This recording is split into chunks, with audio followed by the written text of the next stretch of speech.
one thing is certain. The world is not going to be the same in the post-corona era. And the humankind will have to revisit its lifestyle and other things. The entire humanity will have to again re-examine what they have been doing all these years, how they have been living, whether these things are going to be sustainable one. Already the answer is no. So that's why they will have to accept a new ways of life. I do not say that everything will be discarded. The yesterday is gone and the tomorrow is a new. There will be a continuity. Only thing is how we will be having more harmony with nature, and the better way lifestyle is less consumption of energy, and this consumer lifestyle is there, this overconsumption, this commodity culture, these things will have to be checked. So this is being told in last 20 years after the liberalization, privatization, globalization era started. Many people, right thinking, well-meaning people, they have been advising on the basis of their wisdom and experience that this lifestyle is not going to be a sustainable one. But the mankind had entered into that. I think there was a need for a crisis in order to change the course, and that has happened now. Fortunately or unfortunately, now the mankind is compelled to choose its new ways. Now, having said this, I would say how it is going to happen. See, all technology we cannot totally discard. Anything is technology. So, what type of technology you want? That's why the appropriate technology Schumacher had written decades back. So, the appropriate technology is, one thing is local. Another thing is it should be harmonious with nature. And third thing is it should be less energy consuming. So, such technology we will have to adopt. Deen Dayal Upadhyay ji said the technology that we adopt should be answering to three aspects or three questions. One is economy, another is ecology, and third is ethics. What is economy? The questions of economy is the technology that we should adopt should not take away the work from the hands of the people. You should give work to the hands of the people. The hands and minds of the people, human beings, if they are rusted and you produce things through only technology and machine, then the man gets reduced to a machine. So that's why you have to give work to hands. Another thing is it has another danger, that is of unemployment. So that is why technology should not create unemployment, it should create employment. It should give work to hands. Such a technology, then economy will be assured. The second thing is ecology.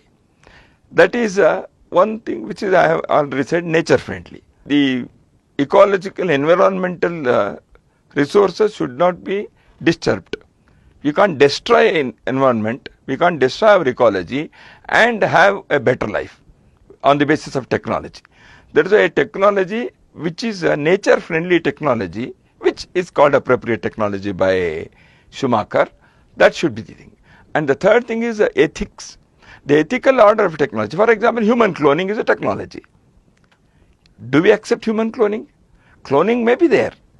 So ethically, many countries have banned human cloning all over the world.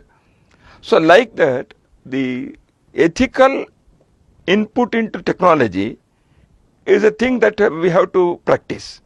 This Deen Dayal ji had told decades ago. So that is the Indian way of thinking, how technology should be developed. For this, research is required. Intelligent minds will have to come together and they will have to work upon it. Because it is not that easy said and then done. So that is why writing it in a paper is good. But when you want to practice it, you will have to work. I think intelligent minds can definitely do it. We have to ignite them. And there is another thing. That is, now art, culture, literature, these areas, yoga, these are all soft powers. in the modern parlance. I don't to know whether it is right to call them soft powers, etc.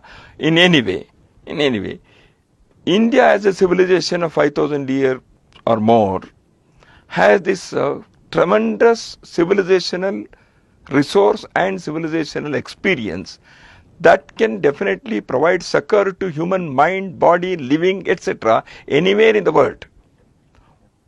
Yoga is one thing which has already proved. Ayurveda may be the next thing. Or even the Sanskrit language is another thing. It's grammatics, it's everything.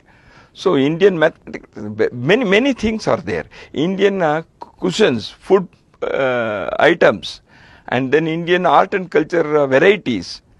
So these are the areas which also can be calibrated to become economic wealth as a nation. They are cultural wealth, but they can be exported in such a way that we achieve this Vasudhaiva Kutumbakam through these things. Because of these things, those societies will also have a better life, a peaceful life. So that's why these are the areas where this Hindu way of life comes. So this is, whether it is Hindu way of life or in what way name it should be called, it is a different thing. But for this, serious debate is required. A narrative has to be built in the academic world, in the intellectual and thinking sphere, in the cultural arena. These things will have to be discussed at length.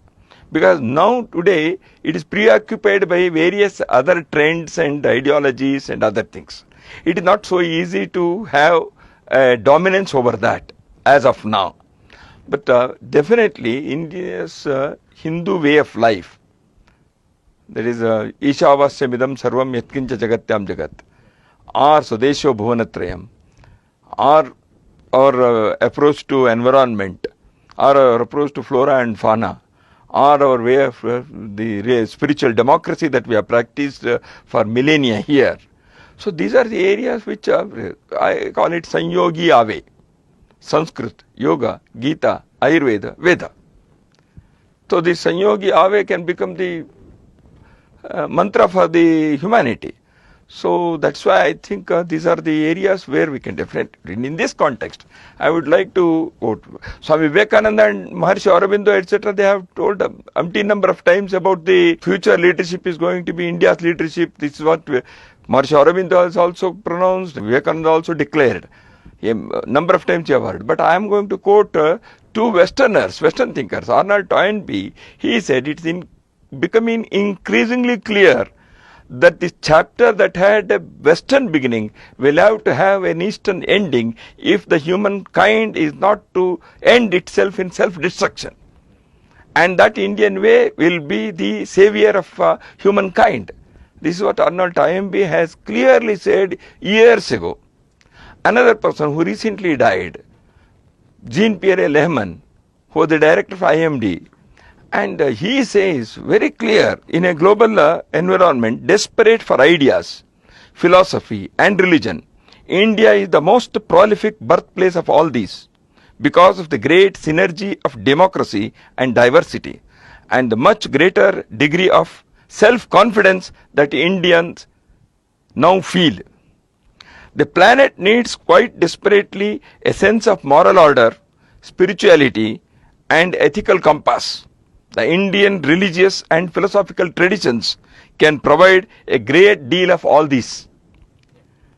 So, the thinker, the thought leaders of the yesteryears had already predicted that the Indian way of life, the Hindu way of life, the Bharatiya approach can definitely provide the succor to the that's why he said the moral and ethical order, the philosophical traditions.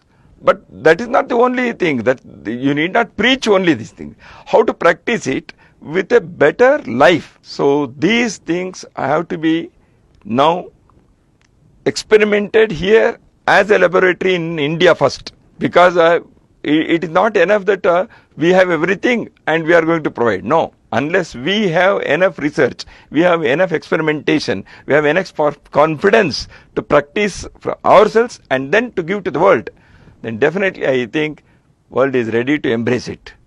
That day will come.